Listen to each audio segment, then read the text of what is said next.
All right, and we are here again, and we are back again. As always, I'm Matt. I'm Drew. And this is the Back Again podcast. This is where we look at sequels from the past. As you know, we are doing our Disney animated sequel list right now. We are trucking along. Well into it, and we only got a couple left. And today's is a very special episode because we are joined by a good friend of ours. Drew, why don't you go ahead and introduce this person? She is our resident Disney expert, Hunter Lowy. Hi, guys.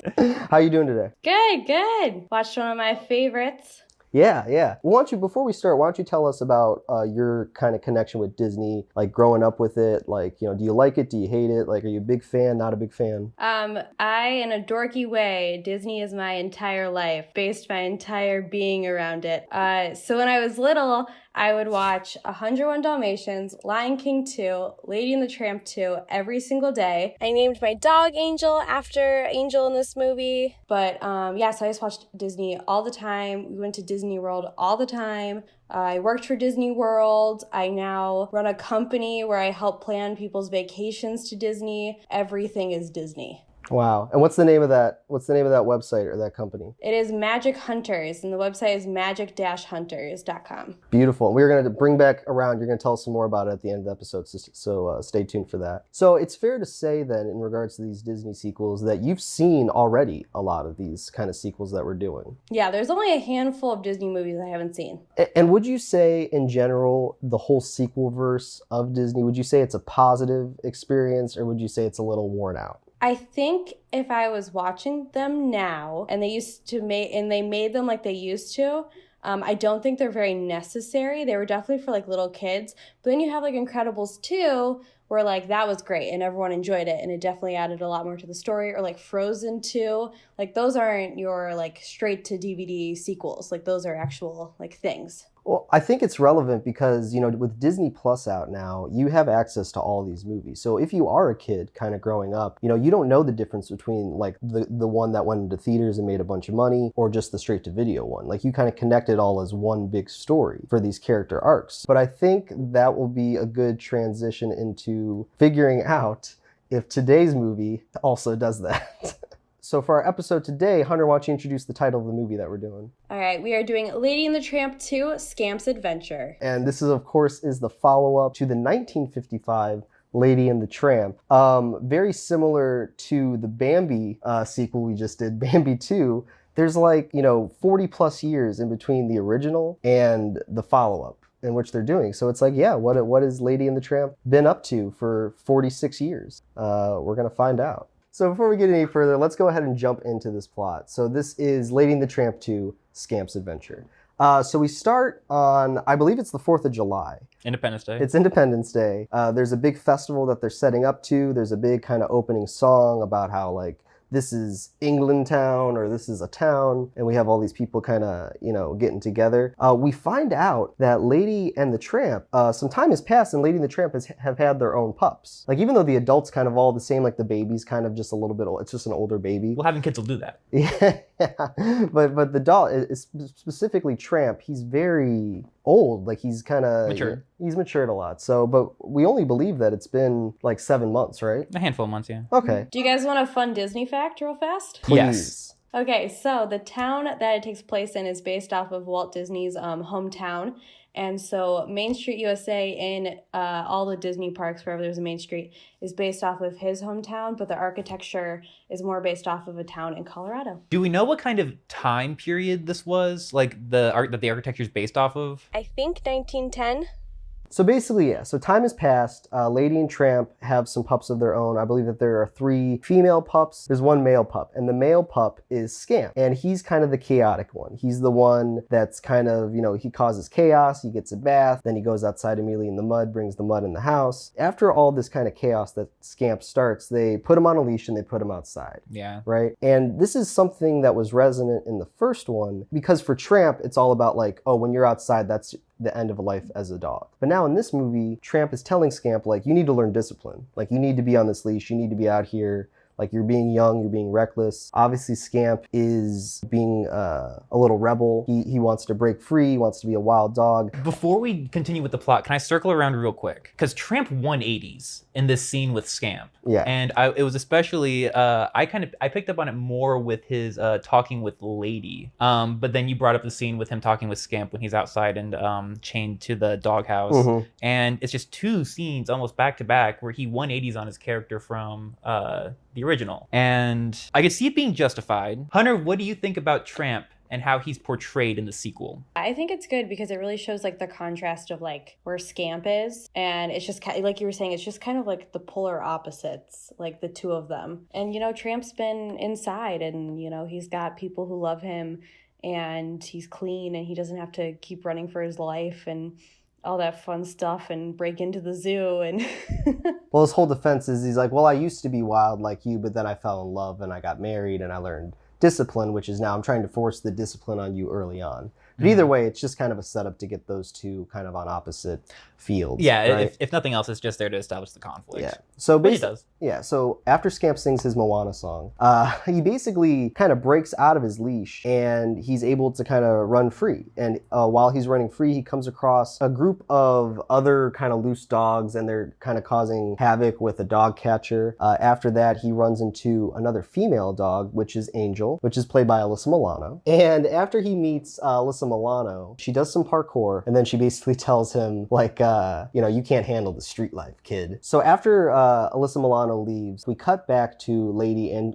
Tramp, and they realize Scamp is missing. And this is a total of like a 5-second clip. They just go like, where's Scamp? And then we just cut back to Scamp again, like immediately. It's a really quick scene. But Scamp is now at the junkyard. He's looking at all the loose dogs. During this scene, once he kind of crashes into the junkyard community, we introduce our villain, which is going to be Buster. He's the king of the junkyard dogs. After Buster and all the dogs kind of look at Scamp, they also believe that he doesn't have what it takes for this junkyard life. And then that's what leads us into another song, which is going to be Buster's song. It's like, we're the junkyard people and you can't join us. So after we get our, junkyard song, basically Buster tells Scamp that he will let him into the gang if he completes a series of tests. And the first test is Scamp has to go steal a can from a sleeping large dog.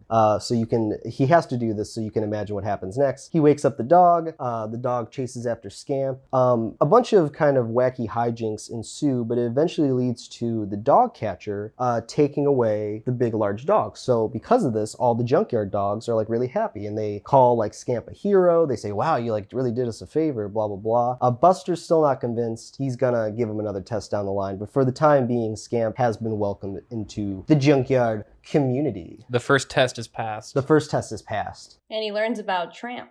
They're like, you're the best dog ever. And they're like, and then one of them's like, no, you're not, because he's not like the Tramp.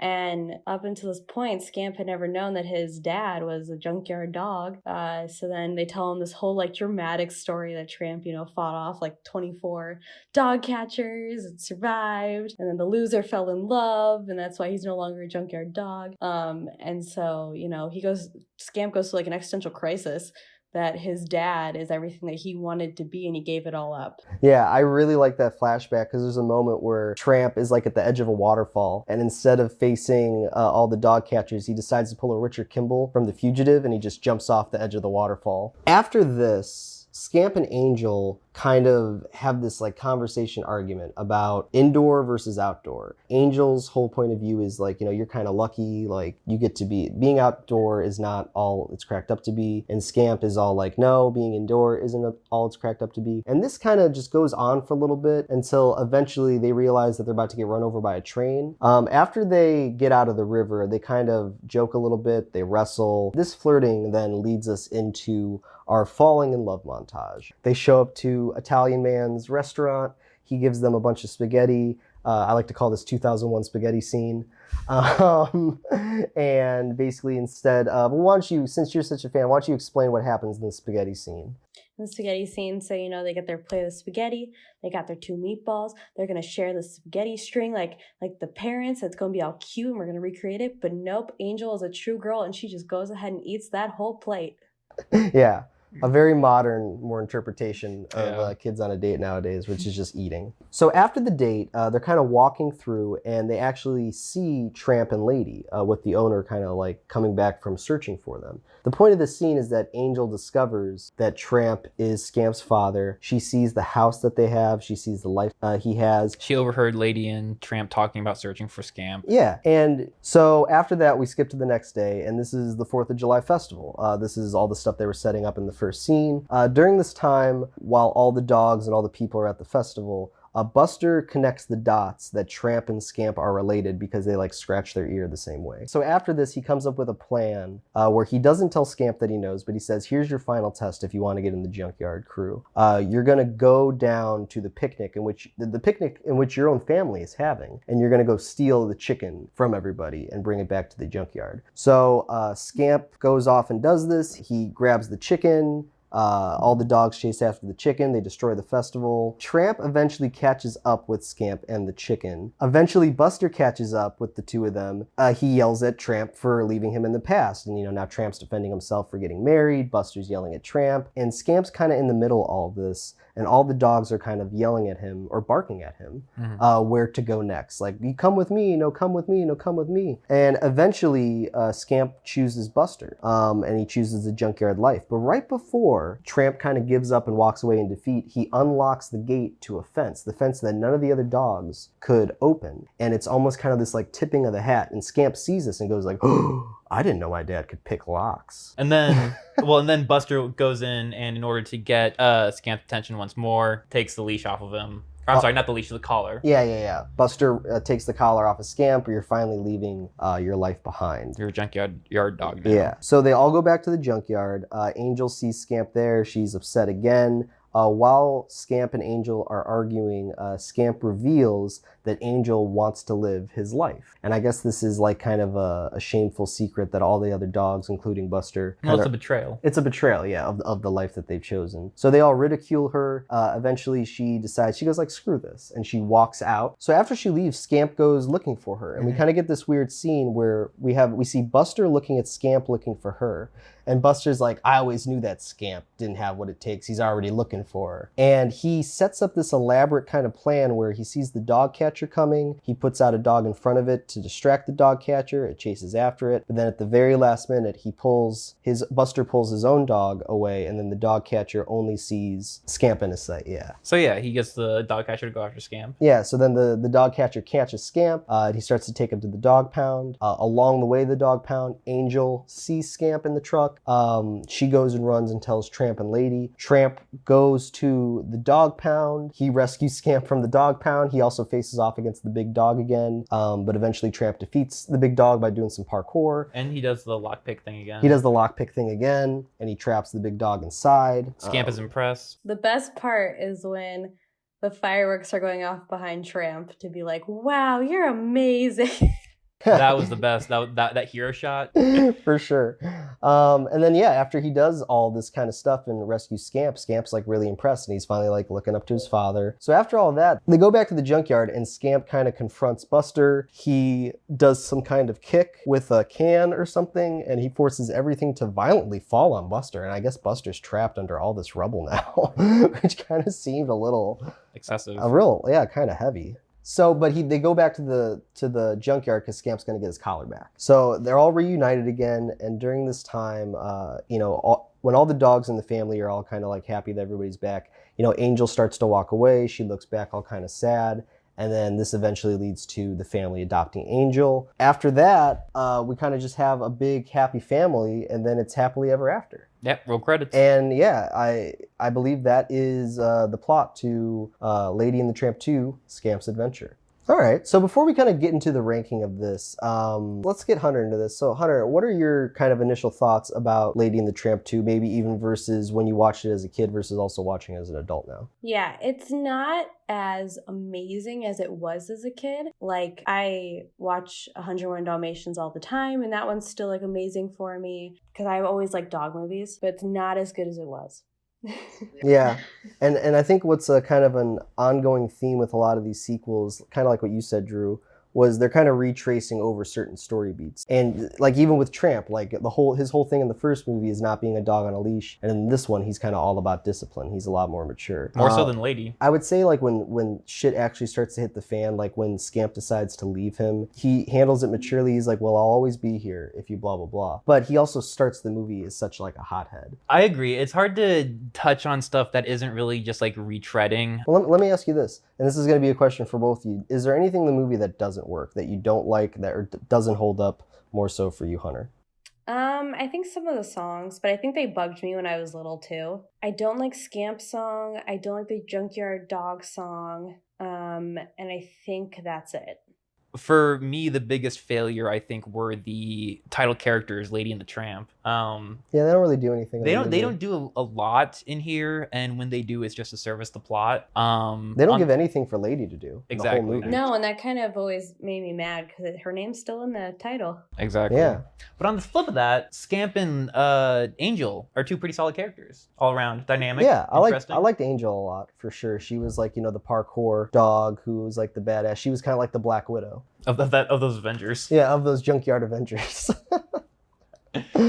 So I don't think we have anything else we really want to say about it. So we can go ahead and jump in the ranking. So as always on this podcast, we ask 3 questions, which leads to kind of a final vote question. And the first question is, does it work as a sequel? Now, with our guest, Hunter. So Hunter, I'm going to start off with you. So for you, does this movie work as a sequel? I think it technically works as a sequel. Like you're definitely building upon like the new characters that they added at the very end of like the puppies. It's a check mark. I mean, it's got too much sentimental there. Yeah. I also, what's interesting is that I would say we're pretty harsh on a lot of these sequels that we do, but I'll say that I also think it works as a sequel. I think that some of the story beats that are retreaded, but it's more scarcely put in. Right, it's not as kind of obvious as it was in Little Mermaid 2, for example.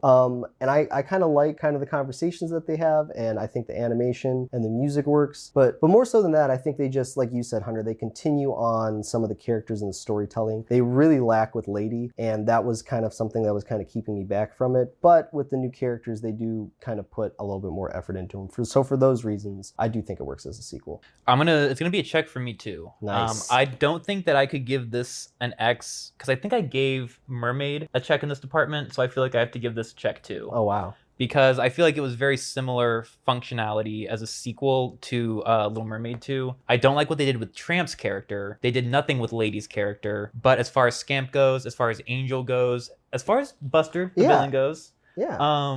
And mostly as far as the plot goes, insofar as alluding to the original and not really building upon it so much, but kind of giving us a different angle to it. Yeah. I think that's enough to kind of get it a check from me. So that's gonna be 3 check marks across the board, actually. So the second question is it enjoyable / entertaining?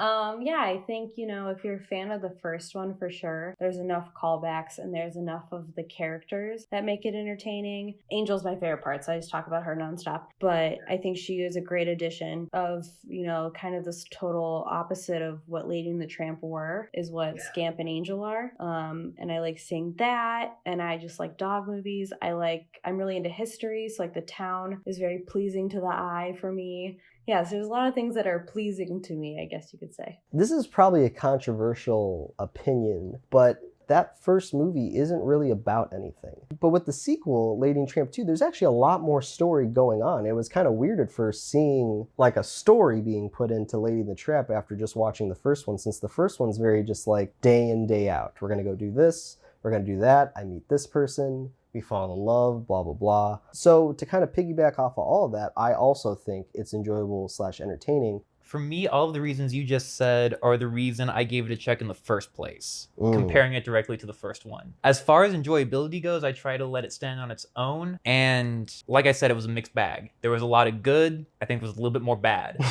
I don't like having a Lady and the Tramp movie where Lady's not doing anything and Tramp's just reacting to the plot happening. So you don't think it's enjoyable or entertaining? Even though I honestly don't, I was thinking about it, even though I honestly don't have much negative to say about the plot, I think that having those staple characters being so absent and being, kind of treated as so secondary, that's enough to get it an X from me, but just barely. I would give it X with an asterisk. So our third question then, and this is going to be interesting for you, Hunter, because you kind of said something in regards to this already earlier. The third question is, does it need to exist? Yeah, I just kind of said with like the last question, I don't think it's necessary. It doesn't really add to the plot. Like, I guess I'm comparing it to like Lion King 2, the other one I always watched. And that one adds so much to that universe because it's all about, you know, these lions that were with Scar and then they got exiled.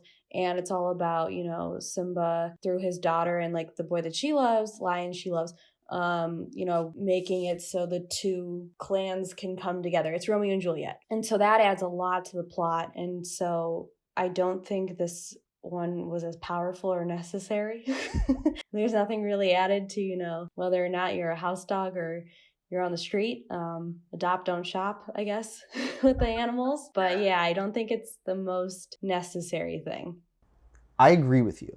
And I want to break it down in a different way to where, you know, there's so many of these Disney sequels. And what's good about Lady and the Tramp 2 is, yes, they put in a little bit more effort than some of the other sequels that are really bad. And for those reasons, the effort that they do put in, it makes you acknowledge it. You know what, that works as a second story that is enjoyable and entertaining. But in regards to, does it need to continue the story? Do we need to have a second chapter 46 years later after the first Lady and Tramp? No, I don't think it needs to exist. So yeah, I agree with you. For all those reasons, it's going to be an X for me as well. I don't think it needs to exist. Which is shocking because we all started off pretty hot with checks. So yeah, I'm not going to spend too much time on it because it's going to be an X for me too, for a lot of the reasons that you two mentioned in the past. For all the reasons you guys said, that's pretty much exactly why I agree with it. I don't want to harp on it too much. So if you're doing the math at home, that's going to be 5 checks, 4 X's. This is going to get 1 giant check for worth going back again. And it gets help from having Hunter on this episode. I think Hunter literally is, going to be the one that throws it over on the plus, because if it was just us, it would have been a dead split. Oh, wow. Before we get any further, Hunter, I want to circle back to your business, and I want to circle back to, so can you tell us more about your website, about your business?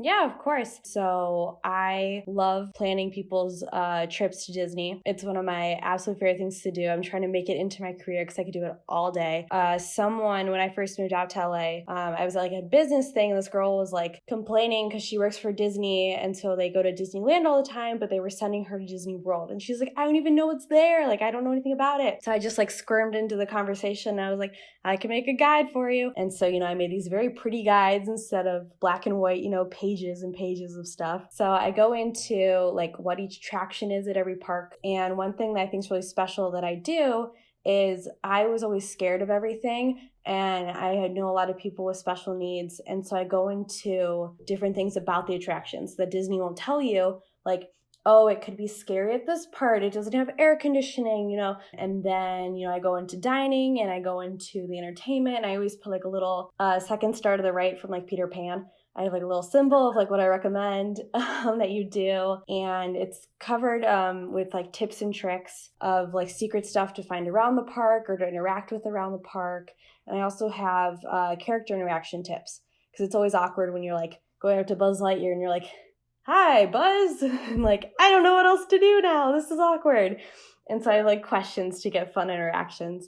So that's what I do. And I love it so much, and I'm really proud of it. Well, I think it's genius and I think it's great. So thank you for making that. Thank you for putting that out there. If you are ever planning on going to Disneyland or Disney World in the future, definitely check out this website. Definitely check out these tour guides. Hunter, I want to thank you for coming on today's episode, for breaking down Lady and the Tramp 2 with us. We would not have gotten through with it without your childhood expertise and love of the movie. Thank you so much for having me. It was really fun.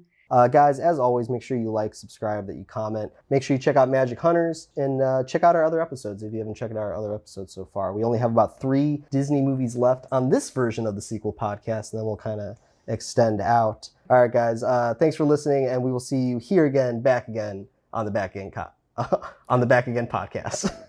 See you next time. Cut.